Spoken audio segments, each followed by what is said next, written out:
The Johnsons had always thought of their neighborhood as a peaceful haven.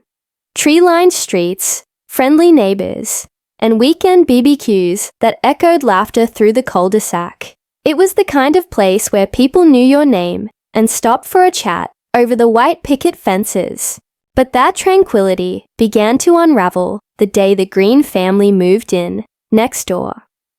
From the moment Mr. Green arrived, something felt off.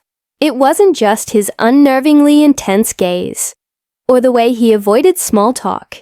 It was the aura of rigid conviction that seemed to cling to him like a second skin. Rumors quickly spread. He was a vegan activist. Some said even militant. He had made it known in the HOA meetings that meat grilling should be banned in the community parks. The neighbors had laughed it off at first, thinking his ideas were extreme but harmless. The Johnsons, for their part, weren't about to change their traditions. Every Saturday, the smell of sizzling burgers and hot dogs filled their backyard, inviting friends and family to gather and celebrate. For them, it was more than just food.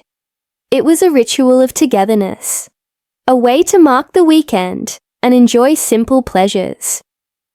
But the first sign that things might be spiraling came on a sunny Friday afternoon, just days after Mr. Green's arrival.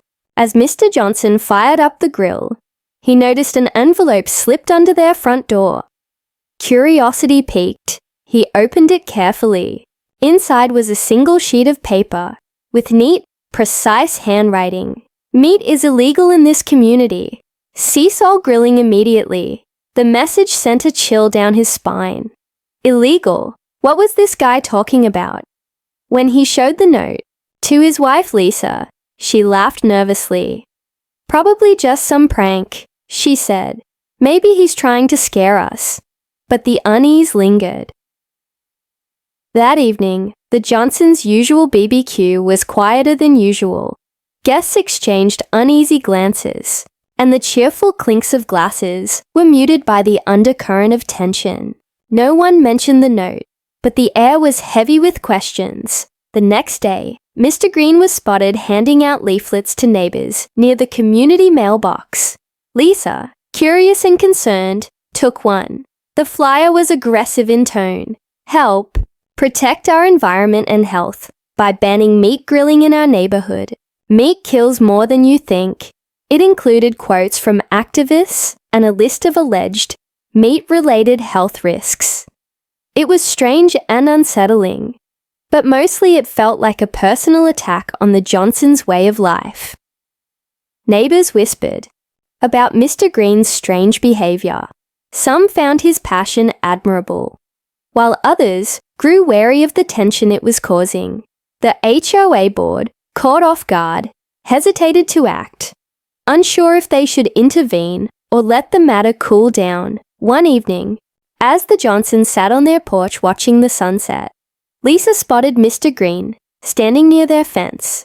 He held up his hand, fingers spread wide like a warning, and mouthed something she couldn't quite hear. When she frowned and stepped closer, he vanished into the shadows. "Did you see that?" Lisa asked, voice low. "I did. It was weird," Mr. Johnson replied, unease creeping into his tone. That night, sleep was elusive.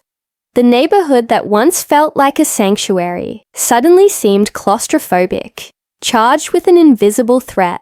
The sense of community was fraying, and no one knew how quickly things might spiral out of control. As the weekend approached, the Johnsons faced a decision. Would they grill as usual, risking confrontation? Or would they bow to the mounting pressure from their new, unpredictable neighbor? The note still sat on the kitchen table, a silent warning that would prove to be the first spark in a fire no one saw coming. The morning sun filtered through the blinds, but the Johnson household felt anything but bright. The note from Mr. Green lay untouched on the kitchen table, its ominous words hanging in the air like a silent threat. Mr. Johnson stared at it, trying to shake off the creeping sense of unease. But deep down, he knew this wasn't going to be a simple, neighborly disagreement. That Saturday, The backyard was unusually quiet. The usual crowd of friends and family were hesitant, exchanging wary looks instead of laughter. Lisa tried to keep things light, flipping burgers and calling out to the kids, but the weight of the tension was palpable. Mr. Green's eyes, sharp and unblinking, seemed to watch from the neighboring porch, as if waiting for the first slip-up. After the guests left, Mr. Johnson went out to check the grill. That's when he noticed it. The propane tank was empty, and it wasn't his. Someone had deliberately drained it overnight. A chill ran down his spine. "Who would do this?" Lisa whispered, her voice trembling. "They're sending a message," Mr. Johnson said grimly. This just got real. Word began to spread fast. A few neighbors confided they'd found their own grills sabotaged, charcoal thrown into flower beds, propane tanks emptied or slashed.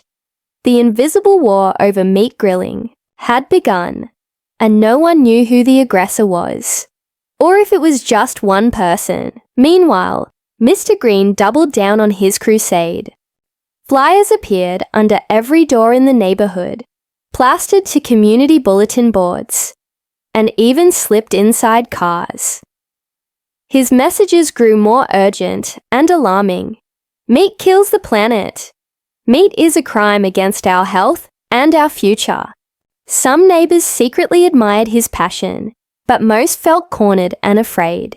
The HOA board called an emergency meeting, trying to mediate the growing hostility, but the community was divided. Some members sympathized with Mr. Green's environmental concerns and felt the grilling tradition was outdated and harmful. Others, like the Johnsons, saw it as an infringement on their personal freedoms and a threat to the way of life they'd built. At the meeting, Mr. Green presented a list of proposed meat-free regulations that included banning all outdoor grilling in shared spaces. His tone was calm, but unwavering, as if delivering a verdict rather than a suggestion. "Meat has no place here anymore," he declared. "We must evolve or be left behind." The Johnsons sat in stunned silence, feeling the walls closing in. Afterward, when the crowd dispersed, Mr. Green stayed behind. Lisa approached him, hoping for a civil conversation. "Mr. Green," she began carefully, "we want to live peacefully, but grilling is part of our family tradition. Can't we find a compromise?" His eyes hardened. "Compromise is weakness. When something harms the community, it must end. You'll see." That night, as the neighborhood settled in, a chilling discovery awaited the Johnsons.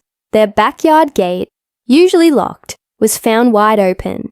Footprints in the soft soil showed someone had been there, lurking just beyond the safety of their walls. Mr. Johnson tightened the locks, a knot of dread forming in his chest. It wasn't just about grilling anymore. It was personal. Neighbors began whispering about the meat war. Some speculated that Mr. Green had supporters. Others thought it might be a lone vigilante, but no one knew who was behind the sabotage, or if violence was looming. Lisa found herself glancing nervously over her shoulder during walks. The once friendly greetings became curt nods. The neighborhood was fracturing under the weight of suspicion and fear. One evening, Lisa confided in a close friend, "I don't recognize this place anymore. It's like living on the edge." Her friend nodded grimly. "Sometimes the smallest things can spark the biggest fires. You have to be ready." And the fire was coming, faster than anyone expected. The tension in the neighborhood was thick enough to cut with a knife. At the next HOA meeting, the community hall was packed. Faces once friendly now wore expressions, hardened by weeks of unease and whispered rumors. The Johnsons sat together, near the back, the weight of recent sabotage still fresh on their minds. As the meeting began, Mr. Green took the floor. His voice was steady, his eyes burning with conviction. "We cannot ignore the damage meat grilling causes," he declared. The environment, our health, even our children's future depend on us making a change. Starting now, murmurs rose from the crowd, some nodding, others frowning. Then in a voice edged with frustration, Mr. Johnson stood. With all due respect, Mr. Green, grilling meat is part of our community tradition. It's a personal freedom. We can't let one person decide what's legal and what's not. The room fell silent. Mr. Green's gaze locked onto Mr. Johnson like a predator's. Personal freedom ends when it harms others. You're ignoring the facts and ignoring the law. The words hung in the air, charged and dangerous.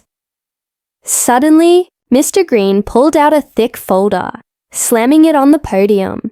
"Here," he said, voice low but firm. "A petition signed by dozens, demanding an official ban on meat grilling in all common areas. It's already being reviewed." Gasps rippled through the crowd. Many faces paled.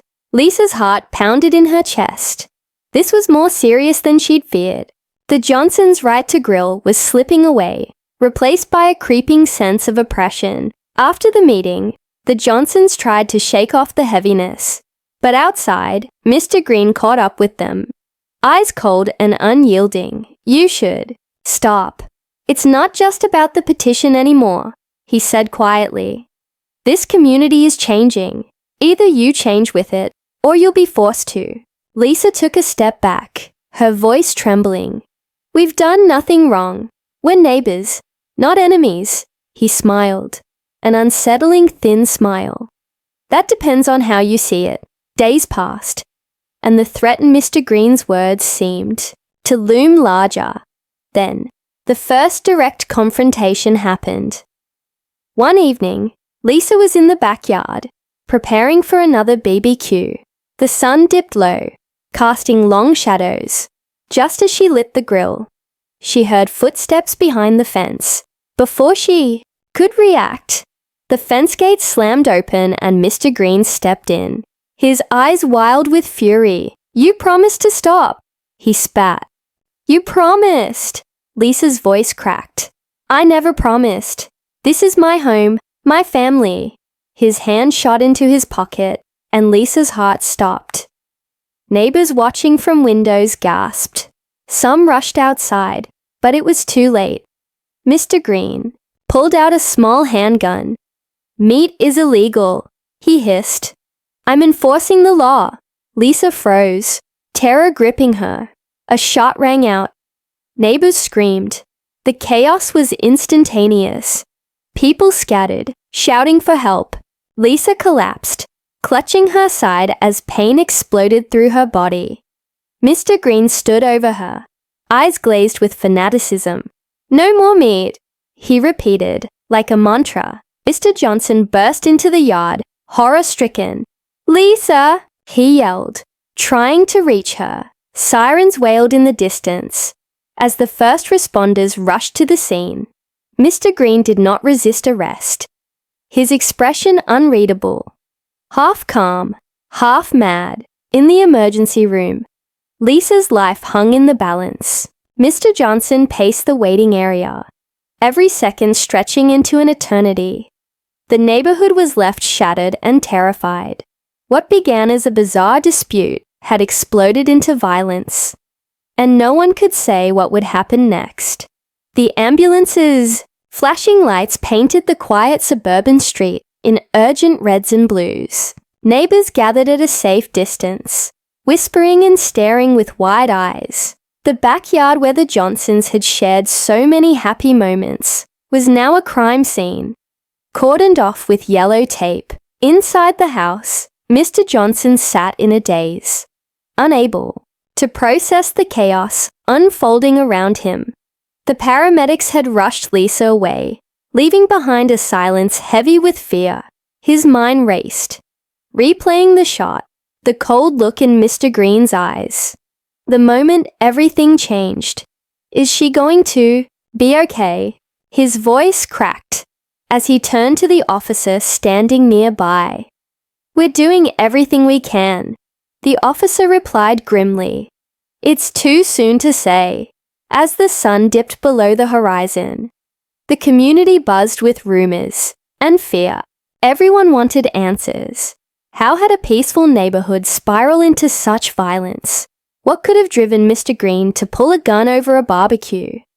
Inside the ambulance, Lisa's world blurred. Pain, panic, and confusion mingled with flashes of memory. She remembered the scent of sizzling meat, the laughter of children playing nearby, and then the sudden flash of metal. Doctors fought to stabilize her. The bullet had grazed a vital artery, and the risk of internal bleeding was high. She was rushed into emergency surgery, a race against time that left everyone waiting on edge. Back at the scene, police officers secured the perimeter and began questioning witnesses. Some described Mr. Green as calm, almost detached, when he fired. Others said he looked like a man possessed. Driven by a conviction that went beyond reason, Detective Morales arrived to lead the investigation. A veteran officer, he had seen his share of domestic disputes and neighborhood feuds. But this was different. This isn't just a simple assault, Morales muttered to his partner. This is personal, and it's going to tear this community apart. The following day, the news spread like wildfire. Headlines screamed about the vegan neighbor who shot wife over BBQ, sensationalizing the tragedy. Social media erupted with opinions, some blaming the Johnsons for defying Mr. Green's demands, others condemning the shooter's extremism. At the hospital, Mr. Johnson sat by Lisa's bedside, holding her hand. Her eyes fluttered open briefly, filled with pain but also determination. "We can't let this break us," she whispered hoarsely. "We have to fight." Meanwhile, Mr. Green sat in a holding cell, eerily calm. When questioned by the police, he insisted he was enforcing a new meat ban law that the HOA had secretly passed, a claim quickly dismissed by the authorities. "He's delusional," one officer said, "but dangerous." As the investigation deepened, secrets began to surface. Mr. Green's past revealed a man obsessed with vegan activism, but also signs of mental instability. He'd withdrawn from neighbors, barricaded himself inside his home, and posted increasingly radical messages online. The community was left reeling. Some wanted Mr. Green locked away forever. Others worried about the roots of such fanaticism, wondering if the HOA's silence and lack of clear rules had somehow allowed this to fester. For the Johnsons, the road ahead was uncertain. Lisa's recovery would be long and painful, but their fight was just beginning. And beneath the surface, a darker question loomed. Was this violent act truly the end, or only the beginning of a deeper, more dangerous conflict? The hospital corridors were a blur of sterile white walls and urgent footsteps. Mr. Johnson paced endlessly, his mind spinning with what-ifs and prayers. Lisa's condition was critical, but stable. Every beep of the monitor was a reminder that her life hung in the balance. Outside, the neighborhood was suffocating under a cloud of shock and fear. The violence shattered the illusion of safety that everyone had taken for granted. Conversations were hushed, eyes wary, as residents tried to piece together how a simple disagreement about BBQs had escalated into a shooting. The police were relentless. Detective Morales led a team to investigate every angle, interviewing neighbors, scrutinizing HOA records, and combing through Mr. Green's past. What they uncovered painted a troubling portrait of obsession and isolation inside Mr. Green's home. Walls were plastered with radical vegan propaganda. Charts depicting the dangers of meat covered nearly every surface, alongside handwritten journals filled with angry rants and cryptic notes about cleaning the community. But the most chilling discovery was a series of emails to the HOA board, demanding they outlaw meat grilling. Emails that were dismissed or ignored. Looks like he felt unheard. Morales said grimly, "That kind of obsession can turn dangerous when pushed to the edge." As the police dug deeper, rumors began to swirl. Some neighbors whispered about strange meetings in the dead of night, of figures lurking near the community park where many BBQs were held. A few even claimed to have seen Mr. Green meeting with others, followers perhaps, or fellow extremists. The idea sent a ripple of panic through the neighborhood. Was Mr. Green a lone fanatic, or part of a hidden network?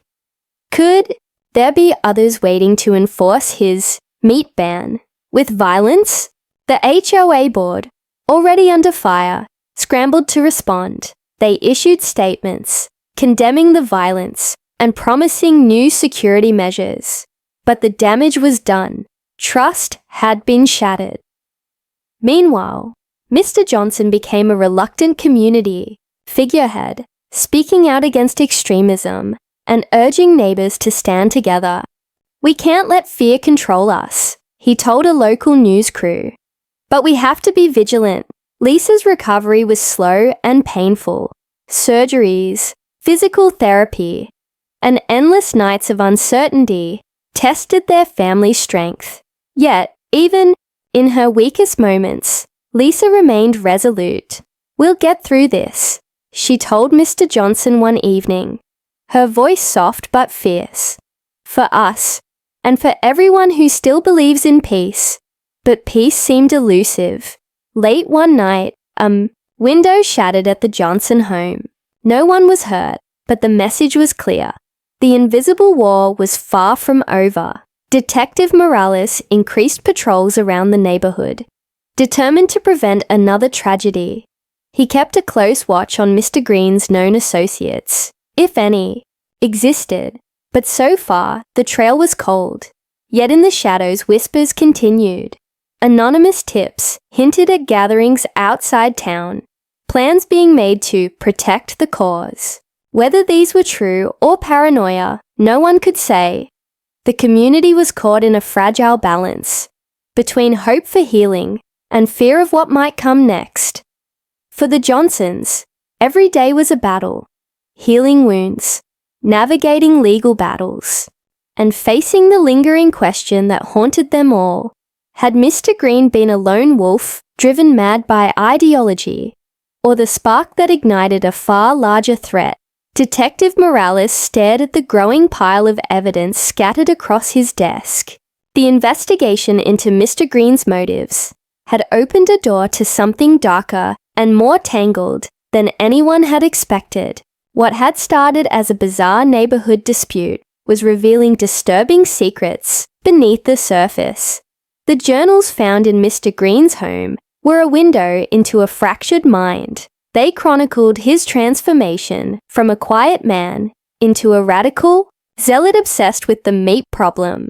His handwriting wavered between reasoned arguments and violent threats, a testament to his unraveling grip on reality. But it wasn't just the extremist rants that caught Morales' attention. Buried among the pages were references to a secret meeting, an emergency HOA board session held months ago, away from public notice. Mr. Green claimed that at this clandestine meeting, a small faction of the board agreed to push a meat ban policy hidden from the rest of the community. The detective knew he had to verify this claim. He subpoenaed HOA meeting records, emails, and minutes. To his surprise, several key documents were missing or redacted. Whispers from within the HOA hinted at pressure to keep the meat grilling controversy under wraps, fearing it would fracture the community even further. Morales interviewed board members individually. Most denied any knowledge of a secret vote, but one, a nervous woman named Carol, slipped up. I thought we were just discussing proposals," she confessed hesitantly. But then, yes, a small group did talk about stricter rules. "We didn't want to alarm everyone," the detective's instincts sharpened. Could the HOA have indirectly fueled Mr. Green's fanaticism by giving legitimacy to his demands? Even if only quietly. Meanwhile, the community remained fractured. The Johnsons, fighting their own battles, received anonymous tips suggesting that some neighbors quietly supported Mr. Green's ideals, believing the meat ban was necessary for health and environment. These supporters, however, refused to speak publicly for fear of backlash. Even more unsettling were reports of strange symbols and graffiti appearing near common areas. Cryptic messages like, "Cleanse the meat" and "No more flesh." The local police struggled to trace the perpetrators, who vanished like shadows. Lisa, still recovering, found herself haunted by the feeling that the conflict was far from over. "This isn't just about us anymore," she said quietly. "It's like there's a hidden war beneath the surface." Mr. Johnson nodded grimly. "And we're caught right in the middle." Detective Morales pushed for a deeper probe into Mr. Green's connections. His search uncovered encrypted online forums where radical vegans exchanged ideas and strategies. The digital trail hinted at a growing underground movement, determined to enforce their ideology by any means necessary. The revelation shook the entire neighborhood. What had seemed like an isolated incident was now part of a broader, more dangerous movement. At a tense community meeting, called to address the fears, Morales presented what he'd learned. Some neighbors were shocked and angry, others suspiciously silent. "You need to understand," Morales said firmly. "This isn't just about meat or grilling. It's about control, fear, and extremism. We must remain vigilant." The HOA reluctantly agreed to implement stricter security measures, increase patrols, and open forums for dialogue. But beneath the surface, the community's trust had been fractured beyond repair. For the Johnsons, the biggest question lingered. How deep did this conspiracy run? And who else might be waiting in the shadows to strike next? The community was on edge, every creak of a floorboard and rustle in the bushes amplifying the growing paranoia. The Johnsons tried to reclaim some semblance of normal life, but the scars ran deep. Lisa's recovery was slow, each day a painful reminder of the violence that had shattered their peace.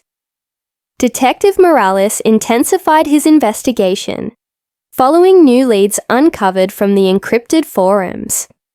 One name kept surfacing, the Flamekeeper, a shadowy figure believed to be orchestrating extremist actions against meat grilling communities nationwide.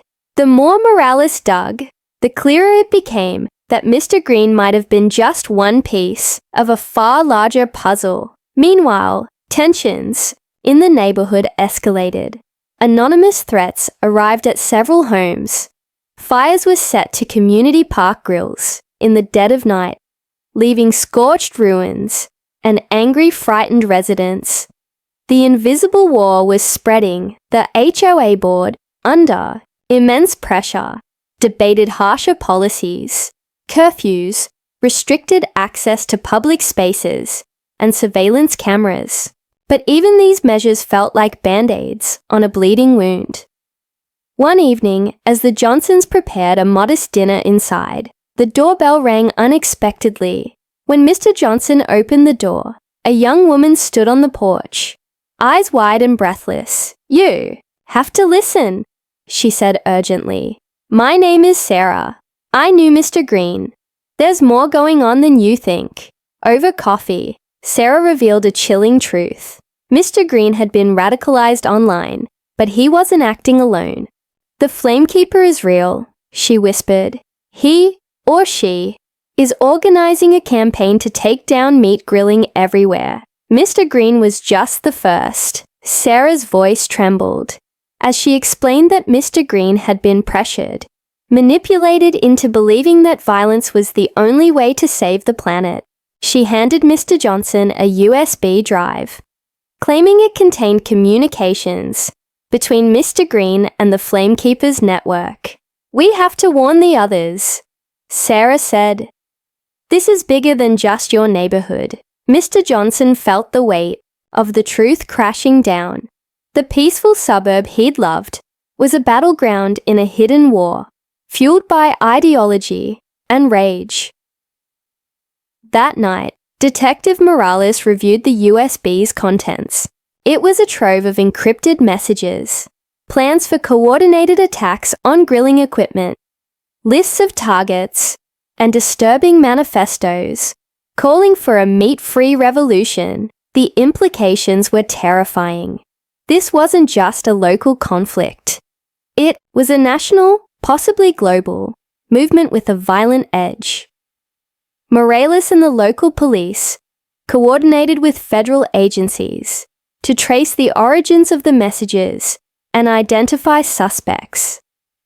But the network was elusive, shrouded behind layers of encryption and anonymity. As the investigation intensified, the neighborhood braced for the next move. The Johnsons fortified their home, wary of any shadow that might slip through the cracks.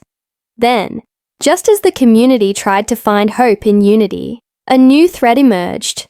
One morning, the Johnsons received a letter. No return address, no signature. Inside was a single line: "Stop the fires, or there will be more than words." The chilling warning sent a ripple of terror through their family. The invisible war had escalated beyond threats. It was now a direct, deadly message. Lisa looked at her husband with fierce resolve. "We can't back down, not now." Mr. Johnson nodded. "We fight for our home, for our family, for everyone who believes in freedom." But somewhere in the darkness, the Flamekeeper watched, waiting to ignite the next blaze. The letter's ominous words echoed in the Johnsons' minds as they fortified their home and prepared for the worst. The neighborhood was on edge. Every knock at the door, every shadow flickering in the twilight, sparked panic. No one knew who to trust anymore. Detective Morales coordinated with federal agents, setting up surveillance and monitoring online chatter. The hunt for the Flamekeeper was relentless, but the elusive figure remained a ghost, always a step ahead. One night, as the Johnsons tried to find some calm amidst the chaos, the power suddenly went out. The neighborhood plunged into darkness. Outside, the faint glow of flames flickered in the distance. The community park, the heart of the neighborhood gatherings, was ablaze. Grills, benches, and picnic tables burned fiercely, smoke billowing into the night sky. Neighbors rushed to the scene, desperate to douse the flames. Mr. Johnson grabbed a hose, spraying water on the fire as Lisa called 911. Sirens wailed in the distance, but the damage was devastating. In the chaos, Morales received a tip. A neighbor had spotted a suspicious figure fleeing the scene, someone wearing a hoodie, face obscured. The investigation intensified. Fingerprints, surveillance footage, and digital footprints slowly pieced together a shocking truth. The arsonist wasn't a stranger. It was Carol, the same HOA board member who had admitted to knowing about the secret meat ban meeting months earlier. When Morales confronted her, Carol broke down. "I never wanted this to happen," she sobbed. "I just thought if the community got scared enough, they'd finally listen. I believed it was for the greater good." Her confession rocked the neighborhood. The divisions ran deeper than anyone had realized. Fear, fanaticism, and desperation had pushed one of their own to destruction, but the true twist was yet to come. Late that night, Morales and the Johnsons received a call from the hospital. Lisa's tests had revealed something unexpected. She was pregnant. Amid the turmoil, the promise of new life brought a flicker of hope and renewal. The violence and fear might have scarred the community, but it hadn't destroyed it. At a final community-wide meeting, the neighbors came together, determined to heal the wounds and rebuild trust. Mr. Johnson spoke with quiet strength. "We face darkness and hate, but we will choose light and unity. We will protect our homes and each other, no matter our differences." The HOA dissolved the controversial meat ban proposals, instead launching educational programs and open forums to foster understanding and respect. Mr. Green remained in custody, his trial a painful reminder of the dangers of extremism, but the community vowed to learn from the tragedy, refusing to let fear dictate their future. As the Johnsons looked toward a new beginning, the embers of their neighborhood's pain still smoldered, but so did the promise of peace. The invisible war over meat, BBQs, and ideology had ended, not with more fire and violence, but with the hope of healing and unity. And in that hope, the Johnsons found strength to face whatever came next.